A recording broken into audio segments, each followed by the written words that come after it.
গুড়গাঁওতে কি হচ্ছে। গুড়গাঁও থেকে লোকেরা পালিয়ে আসছে, বিভিন্ন জেলার আমাদের বাংলার মানুষরা গুড়গাঁও থেকে পালিয়ে আসছে, রাত্রির বেলা তুলে নিয়ে গিয়ে ভয়ঙ্কর মারা হচ্ছে। 20,000 টাকা, 30,000 টাকা, 50,000 টাকা, এমনকি 1,00,000 টাকা দিয়ে তারা ছাড়া পেয়েছে। যারা এই জিনিস তো চলছে। আপনারা যদি দেখেন 2014 সাল থেকে বিজেপি যে বারবার বাংলায় আসছে, তার যে নিশানা, তার যে আক্রমণটা, সেটা সম্পূর্ণ হচ্ছে বাংলা এবং বাঙালির বিরুদ্ধে। বাংলার ভাষা, বাংলার সংস্কৃতি, বাংলার ঐতিহ্য, বাংলার মনীষী, তাদেরকে যে কোনো প্রকারে আক্রমণ করতে হবে, কালিমালিপ্ত করতে হবে, তাদের ব্যাপারে কুৎসা করতে হবে। এবং যারা সে কাজটা করতে পারবে, কিছু বিশিষ্ট মানুষ, কিছু অভিনেতা অভিনেত্রী, কিছু রাজনৈতিক ব্যক্তিত্ব, সম্পূর্ণ বাঙালিকে কালিমালিপ্ত যারা করতে পারবে, তাদেরকেই বিজেপি প্রমোট করছে। বিজেপির পুরোপুরি চক্রান্তটা হলো বাংলা ও বাঙালির বিরুদ্ধে, যে কোনো মূল্যে বাঙালিকে কালিমালিপ্ত করা যায়। আপনারা জানেন যে যখন অভিজিৎ বিনায়ক গঙ্গোপাধ্যায় তিনি যখন নোবেল পেয়েছিলেন, তখন আমাদের এই বিজেপির নেতা দিলীপ ঘোষ তাকে নিয়ে কটূক্তি করেছিল। অমর্ত্য সেনকে নিয়ে বারংবার তাদের কটূক্তি শোনা যায়। অমর্ত্য সেন বা অভিজিৎ বিনায়ক বন্দ্যোপাধ্যায় কি কোনো রাজনৈতিক দলের ব্যক্তি যে তারা তৃণমূল করে কিংবা সিপিএম করে? তারা বাংলার কৃতি মানুষ, যারা নোবেল পেয়েছে। যে নোবেল, এই যে গোবলয়ের পার্টি, এই গোবলয়ের মানুষ জীবনে চোখে দেখেনি, পৃথিবীর সেরা পুরস্কার সেটা পেয়েছে, তাদেরকে নিয়ে কটূক্তি করা। রবীন্দ্রনাথকে নিয়ে বিভিন্ন কটূক্তি হয়েছে, মাস্টারদা সূর্য সেনকে বলা হয়েছে বাংলাদেশি, বিভিন্ন সময় নজরুল থেকে শুরু করে আরো যারা যারা আছে, মনীষীরা আছে, প্রত্যেককে কালিমালিপ্ত করা হয়েছে।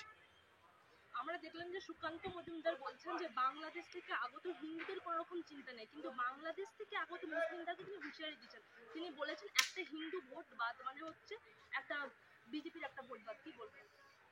দেবাশিস দাস উড়িষ্যায় আক্রান্ত চুঁচুড়ার মানুষ বাংলাদেশের মানুষ? আমি প্রশ্ন করতে চাই, যে রানাঘাটের 5 জন মতুয়া ভাইকে পুনেতে গ্রেপ্তার করা হলো, তারা কি বাংলাদেশের বাংলাদেশের মুসলমান? আজকে সুকান্ত মজুমদার স্পষ্ট করে বলে দিক যে একাধিক জায়গায় আমরা যে হিন্দু ব্যক্তি যে নাম আমরা দেখছি আক্রান্ত হচ্ছে, যে আসাম থেকে যে এনআরসির যে কাগজগুলো আসছে ফরেন ট্রাইব্যুনালের, উত্তম কুমার ব্রজবাসী থেকে শুরু করে আর যাদের যাদের কাছে এসেছে, তারা কি সকলে বাংলাদেশের মুসলমান?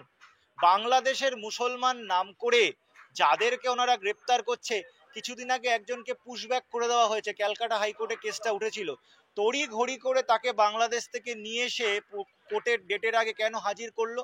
আমরা দেখতে পাচ্ছি একাধিক পুশব্যাকের ঘটনা, যাদেরকে প্রত্যেকটা ঘটনা দেখছি যে আবার ভারতের বিএসএফ গিয়ে তাদেরকে ফিরিয়ে আনার চেষ্টা করে। তার মানে ভুল হয়েছে। মানুষ তাদের ডকুমেন্ট দেখাচ্ছে, পরিচয় পত্র দেখাচ্ছে, তারপরেও তাদেরকে মারা হচ্ছে। আমরা দেখেছি গুড়গাঁওতে কি হচ্ছে। গুড়গাঁও থেকে লোকেরা পালিয়ে আসছে, বিভিন্ন জেলার আমাদের বাংলার মানুষরা গুড়গাঁও থেকে পালিয়ে আসছে, রাত্রির বেলা তুলে নিয়ে গিয়ে ভয়ঙ্কর মারা হচ্ছে। 20,000 টাকা, 30,000 টাকা, 50,000 টাকা, এমনকি 1,00,000 টাকা দিয়ে তারা ছাড়া পেয়েছে। যারা শুভেন্দু অধিকারী বলেন তারা কেউ বাঙালি নন, তারা সব বাংলাদেশী। শুভেন্দু অধিকারী মনে করে পশ্চিমবঙ্গে সবাই বাংলাদেশি, পশ্চিমবঙ্গে সবাই বাংলাদেশি, উনি একমাত্র বাংলাদেশি নন, শুভেন্দু অধিকারী এটা মনে করে। তাই জন্য তো শুভেন্দু অধিকারীরা জিততে পারে না, এটা ওদের বক্তব্য। বাংলাদেশের মানুষ যে এতগুলো এলো কেন, এর উত্তরটা আমরা চাই।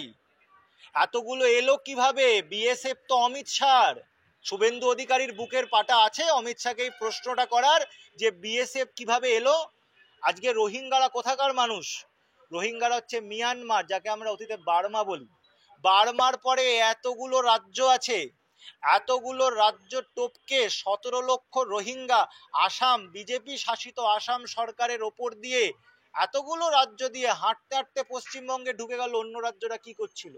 স্বরাষ্ট্র দপ্তর কি করছিল? শুভেন্দু অধিকারীর এই বক্তব্য আছে, তিনি সব জায়গায় রোহিঙ্গা আর বাংলাদেশি খুঁজে বেড়াচ্ছেন। আজকে বিভিন্ন জায়গায় হিন্দুরা আক্রান্ত, হিন্দু বাঙালিরা আক্রান্ত, মুসলমান বাঙালিরা আক্রান্ত, যারা প্রত্যেকে বৈধ নাগরিক, প্রত্যেকের বৈধ পরিচয়পত্র আছে।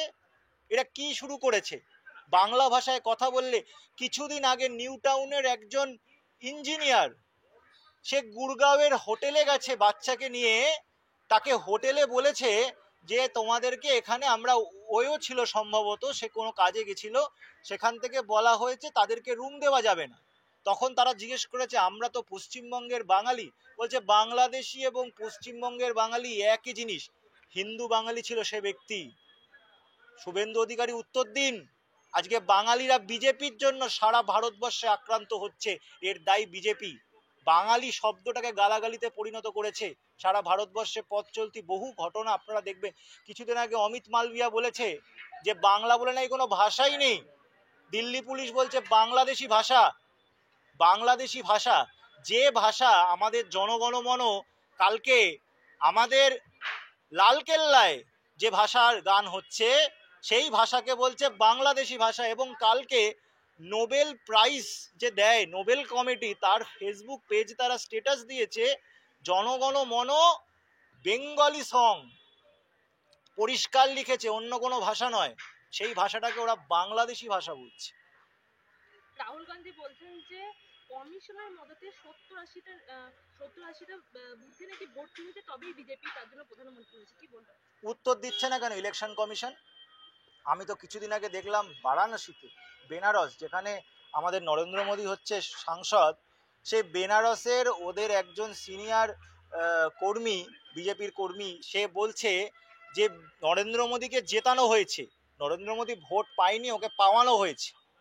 উত্তর দিচ্ছেন না কেন ইলেকশন কমিশন? একটা অ্যাড্রেসে, একটা 100 স্কোয়ার ফিট জায়গা থেকে বেরোচ্ছে 200টা লোকের ভোটার কার্ড। একটা অ্যাড্রেসের মধ্যে থেকে 200-300 লোকের ভোটার কার্ড বেরোচ্ছে, অ্যাড্রেসের জায়গায় শূন্য। একটা অভিযোগেরও রাহুল গান্ধীর স্পষ্ট কোনো উত্তর ইলেকশন কমিশনের কাছে নেই, শুধু ভাওতাবাজি, ফালতু কথা। উত্তর দিন। এতগুলো ভুল ভ্রান্তি কি করে হয়? একটা লোক 4টে রাজ্যের ভোটার, 5টা রাজ্যের ভোটার, কি করে হয়? এটার উত্তর চাই আমরা। এই ভোটগুলোর মাধ্যমে তো আপনার সরকার হয়েছে। তাহলে কি বলছেন যে প্রধানমন্ত্রী ভুয়ো ভোটে প্রধানমন্ত্রী? অবশ্যই, যদি এই ভোটারগুলো ভুয়ো হয় তাহলে প্রধানমন্ত্রীও ভুয়ো। যদি ভোটগুলো অবৈধ হয় তাহলে ভোটারমন্ত্রীও অবৈধ। স্বাভাবিক ব্যাপার। আমাদের তো ভারতের অধিকার আছে আমাদের জানার সত্যটা।